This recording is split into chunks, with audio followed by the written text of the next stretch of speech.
Sebelum menikah, banyak hati yang mengembara dalam diam. Mereka melayang lembut tanpa suara, mencari koneksi, cinta, dan seseorang yang bisa memahami emosi mereka. Ditarik oleh perasaan, terpikat janji-janji lembut, dan perlahan terikat pada hubungan yang belum dihalalkan di hadapan Allah. Semua bermula dari sebuah pesan, lalu percakapan, lalu perasaan yang tumbuh diam-diam tapi dalam. Tapi, bagaimana jika aku katakan bahwa sebagian dosa paling berbahaya dalam Islam justru tidak tampak di mata manusia? Mereka tersembunyi di dalam hati. Mereka adalah dosa yang sunyi, lahir dari emosi, bukan dari gerakan. Hari ini, kita akan membahas 5 dosa emosional yang sering dilakukan sebelum menikah. Dosa-dosa yang sering diabaikan karena tidak meninggalkan bekas di tubuh, tetapi meninggalkan noda di jiwa. Ini bukan tentang sentuhan. Ini bukan tentang terlihat bersama. Ini tentang apa yang terjadi di dalam pikiranmu, di dalam dadamu, dan di dalam niatmu. Ini tentang keterikatan emosional yang mengabaikan batasan syariat dan membuat hatimu mengejar seseorang sebelum Allah mengizinkannya. Tetaplah bersama saya sampai akhir, karena apa yang akan kamu dengar dalam video ini bisa melindungi hatimu dari patah dan bisa menyelamatkan pernikahanmu di masa depan. Yang lebih penting lagi, ini bisa menyelamatkan jiwamu dari kesakitan di akhirat. Nomor 1, mencintai seseorang lebih dari mencintai Allah. Cinta adalah salah satu emosi terkuat yang bisa dirasakan manusia. Ia membawa kenyamanan, kehangatan, dan rasa keterhubungan.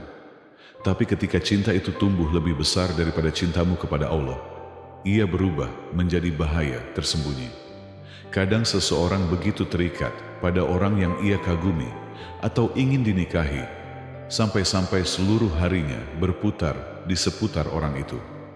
Ia memikirkannya terus-menerus. Ia menunggu pesan dari orang itu lebih dari ia menanti azan. Ia mencari persetujuannya lebih dari ia mencari ridha Allah. Ini bukan sekadar kesalahan emosional. Ini masalah spiritual yang serius. Allah memperingatkan kita dalam Al-Quran, dan di antara manusia ada yang menjadikan tandingan-tandingan selain Allah. Mereka mencintainya sebagaimana mereka mencintai Allah. Adapun orang-orang yang beriman, sangat besar cintanya kepada Allah.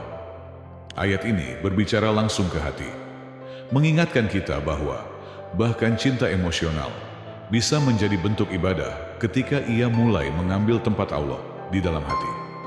Kau mungkin tidak bersujud kepada orang itu. Kau mungkin tidak memanggilnya Tuhan. Tapi ketika kata-katanya lebih mengubah perilakumu dibanding firman Allah, ketika diamnya lebih menyakitkan daripada tertinggal sholat subuh, ketika perhatiannya jadi tujuan hidupmu, bukan surga, maka hatimu mulai berpaling dari arah yang benar. Mencintai seseorang itu tidak salah, tapi cinta itu harus selalu berada di bawah cintamu kepada Allah. Karena ketika kamu menaruh manusia di tempat tertinggi di hatimu, kamu akan terluka. Manusia mengecewakan, manusia berubah, manusia pergi, tapi Allah tetap ada. Allah mendengarkan, Allah mencintaimu dengan cara yang tidak bisa dilakukan manusia manapun. Jadi, sebelum kamu memberikan hatimu pada seseorang, berikan dulu kepada Dia yang menciptakannya.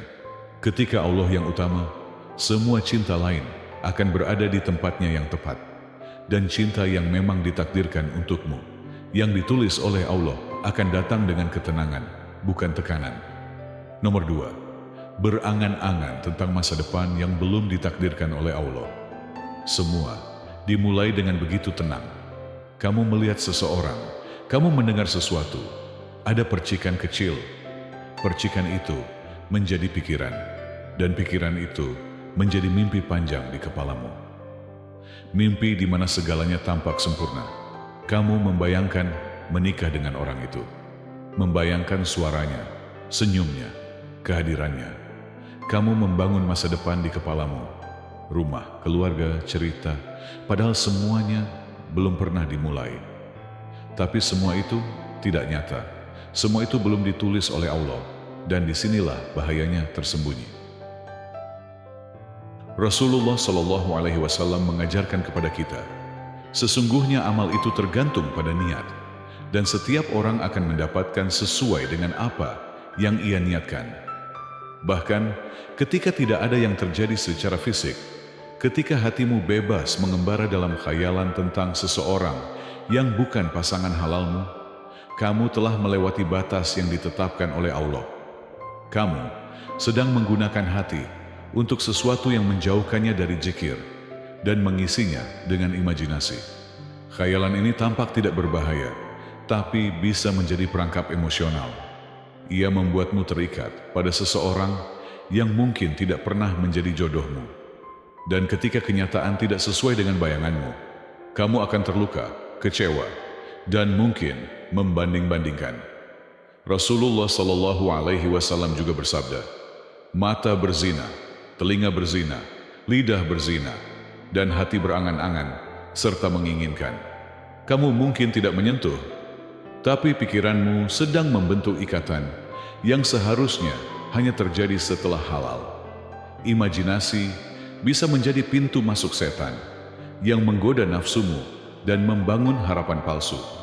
Pikiran-pikiran ini bahkan bisa membuatmu menolak lamaran yang nyata. Kamu membandingkan orang nyata dengan versi mimpi dari seseorang yang tidak benar-benar seperti yang kamu bayangkan. Apa yang bisa kamu lakukan? Sadari pikiranmu, jaga pikiranmu. Saat kamu mulai hanyut dalam khayalan, berhentilah dan kembalikan hatimu ke saat ini. Kembali kepada Allah.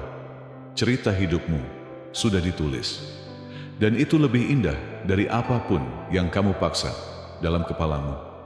Biarkan Dia yang Maha Tahu menuliskan masa depanmu di waktu yang tepat, dengan cara yang benar dan hati yang siap. Nomor 3. Ketergantungan emosional pada seseorang yang belum menjadi pasangan halalmu.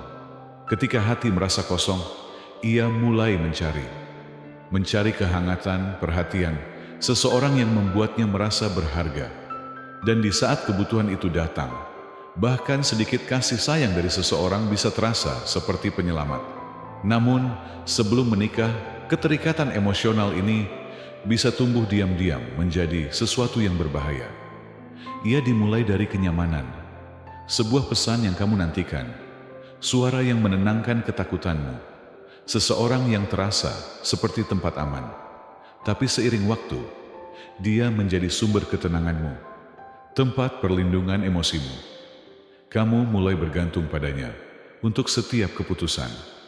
Kamu merasa tidak lengkap tanpa mendengar kabarnya. Kamu merasa butuh kehadirannya untuk merasa utuh dan berarti. Tapi ini peringatannya. Ketika kamu memberikan hatimu pada seseorang yang belum punya hak halal atasnya, kamu sedang mempertaruhkan hubunganmu dengan Allah. Rasulullah Shallallahu Alaihi Wasallam bersabda, barang siapa bergantung pada sesuatu, maka ia akan diserahkan kepadanya. Artinya jika kamu lebih bergantung pada seseorang daripada pada Tuhanmu, kamu mungkin akan dibiarkan menghadapi akibat dari keterikatan itu sendiri. Jika orang itu pergi, duniamu bisa runtuh. Jika mereka berubah, kedamaianmu bisa menghilang. Itu adalah ketergantungan emosional, dan hal itu melemahkan jiwamu. Kamu kehilangan kemampuan untuk tetap kuat ketika hidup berubah. Kamu lupa bahwa Allah adalah Al-Wakil, satu-satunya yang tak pernah meninggalkan, satu-satunya yang selalu mendengarkan. Stabilitas emosional yang sejati datang dari tawakal, yaitu kepercayaan penuh kepada Allah. Ketika hatimu bersandar kepadanya terlebih dahulu, maka tak ada satupun di dunia ini yang bisa mengguncangmu. Ya, tidak apa-apa untuk mencintai, tidak apa-apa untuk merasa dekat. Tapi jangan meletakkan beban kebahagiaanmu pada seseorang yang belum membawamu melalui akad nikah.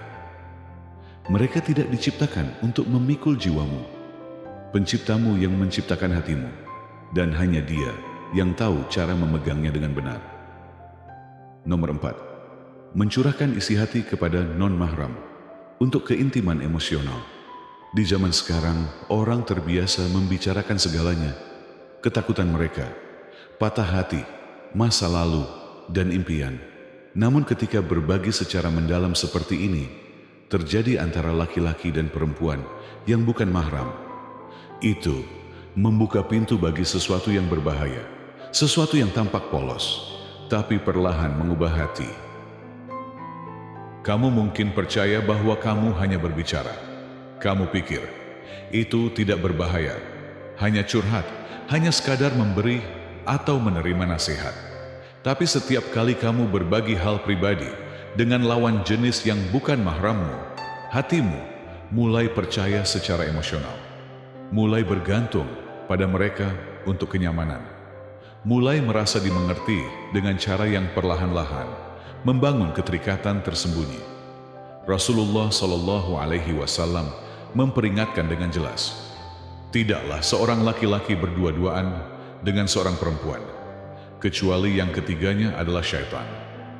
Ini tidak hanya berarti berdua secara fisik, bahkan melalui pesan, panggilan panjang yang emosional, atau di balik layar sekalipun. Ketika keintiman emosional tumbuh, syaitan hadir. Ia membisikkan, ia menyalakan hasrat, ia membuat hal yang salah terasa benar. Islam tidak membatasi hal-hal ini untuk mempersulit hidupmu.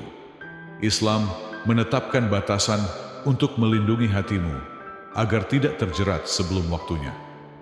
Setiap kali kamu berbicara tentang perasaan terdalammu, rasa sakitmu, kesepianmu, atau kehidupan pribadimu kepada seseorang yang bukan pasangan halalnya, kamu menciptakan ikatan yang terasa seperti pernikahan, namun dibangun di luar perlindungan akad nikah. Ini berbahaya karena begitu hatimu terikat, tidak mudah untuk melepaskannya. Bahkan ketika kamu tahu itu salah, emosimu berdebat dengan imammu. Kamu merasa bimbang, kamu merasa lemah, dan seringkali kamu merasa terjebak. Keintiman emosional harus dijaga, seperti kita menjaga batasan fisik. Seperti kita menutupi tubuh untuk menjaga kehormatan, kita juga harus menjaga hati untuk kesucian. Maka tanyakan pada dirimu, apakah kamu rela pasangan masa depanmu mencurahkan isi hati pada orang lain? Apakah kamu rela hati mereka terikat pada orang selain dirimu? Jika tidak, lindungilah dirimu dengan cara yang sama. Simpan bagian terdalam dari hatimu hanya untuk orang yang Allah tuliskan untukmu. Orang yang akan memasuki hidupmu melalui pintu akad nikah, bukan melalui jendela percakapan rahasia. Nomor 5. Menekan rasa bersalah, namun terus melakukan dosa emosional. Dosa emosional yang paling berbahaya bukan yang terjadi karena ketidaksengajaan. Bukan pesan pertama. Bukan pertama kalinya hatimu condong ke seseorang. Bahaya sesungguhnya dimulai ketika hatimu berbisik, aku tahu ini salah, tapi aku belum siap berhenti. Saat itulah ketika kamu merasa bersalah tetapi mengabaikannya, jiwamu mulai terluka lebih dalam. Ini disebut emosi yang keras kepala. Saat keinginan untuk tetap terhubung dengan seseorang lebih kuat dari keinginan untuk menaati Allah. Kamu tahu itu salah. Kamu tahu kamu sedang melewati batas. Kamu tahu itu mempengaruhi salatmu, fokusmu, kedamaianmu. Tapi kamu tetap melakukannya karena rasanya enak, karena mengisi kekosongan, karena sudah menjadi kebiasaan. Namun ingatlah firman Allah dalam Al-Quran, sekali-kali tidak, bahkan apa yang mereka kerjakan telah menutupi hati mereka. Ketika kamu terus melakukan dosa emosional yang sama, setelah hati nuranimu memperingatkanmu, hatimu menjadi keras. Kamu mulai merasa semakin sedikit. Kamu berhenti menangis dalam sujud. Kamu kehilangan kepekaan yang dulu membuatmu rendah hati di hadapan Allah. Ini sangat berbahaya secara spiritual. Karena ketika hati menjadi mati rasa, bahkan nasihat yang paling menyentuh pun tak lagi menyentuh. Apa yang awalnya hanya keterikatan emosional kecil, jika dibiarkan, bisa berubah menjadi mati, rasa spiritual total. Cinta sejati tidak dimulai dengan seseorang. Cinta sejati dimulai dengan kebenaran, dimulai dengan kejujuran di hadapan Allah, bukan dengan alasan, bukan dengan penundaan, bukan dengan sekali ini lagi atau nanti aku berhenti. Jika kamu tahu bahwa perasaanmu sudah berada di luar batasan Islam, maka kamu sudah tahu cukup untuk bertindak. Bukan besok, bukan saat kamu merasa siap, tapi sekarang. Berhentilah, karena hatimu lebih berharga dari emosi yang berlalu. Berhentilah, karena hubunganmu dengan Allah lebih berarti dari perhatian yang kamu terima. Berhentilah, karena hanya Dia yang bisa memberi cinta yang tak akan menghancurkanmu. Tobat bukan hanya untuk mereka yang jatuh, tapi untuk mereka yang bangkit setelah jatuh. Biarlah hari ini menjadi hari kamu memilih Allah daripada perasaanmu dan melindungi jiwamu dari dosa yang menyamar sebagai cinta. Ya Allah, jagalah hatiku sampai waktunya tiba. Ya Allah, Engkau yang Maha mengetahui segala isi hati. Engkau melihat apa yang kusembunyikan dan mendengar apa yang tak pernah kuucapkan. Tolong lindungi hatiku dari segala sesuatu yang tidak Engkau tetapkan untukku. Jauhkan aku dari perasaan palsu, dari ikatan emosional yang menjauhkanku dari cahayamu. Jangan biarkan hatiku mengejar apa yang akan menyakitiku. Jangan biarkan emosiku tumbuh di tempat yang tidak Engkau tanami cinta. Biarkan cintaku kepadamu tumbuh lebih tinggi dari perasaan lainnya. Biarkan jiwaku mengingatmu lebih dari siapapun. Sucikan niatku, bersihkan pilihanku, bimbing aku pada jalan yang hanya mengarah pada keridhaan-Mu. Ya Allah, jika seseorang tidak Engkau tuliskan untukku, maka hilangkan mereka dari hatiku tanpa rasa sakit. Dan jika mereka memang Engkau tuliskan untukku, maka tuntunlah kami dengan kesabaran, dengan rasa hormat, dan dengan keberkahan-Mu. Jangan biarkan rinduku terhadap cinta membutakanku dari kebenaran. Engkau adalah sebaik-baik perencana. Engkau menulis cerita yang jauh lebih indah dari yang bisa kubayangkan. Maka aku menunggu waktumu, bukan dengan ketakutan, bukan dengan keputusasaan, tapi dengan tawakal penuh. Sampai saat itu datang, lindungi hatiku, pikiranku, dan kehormatan emosiku. Amin.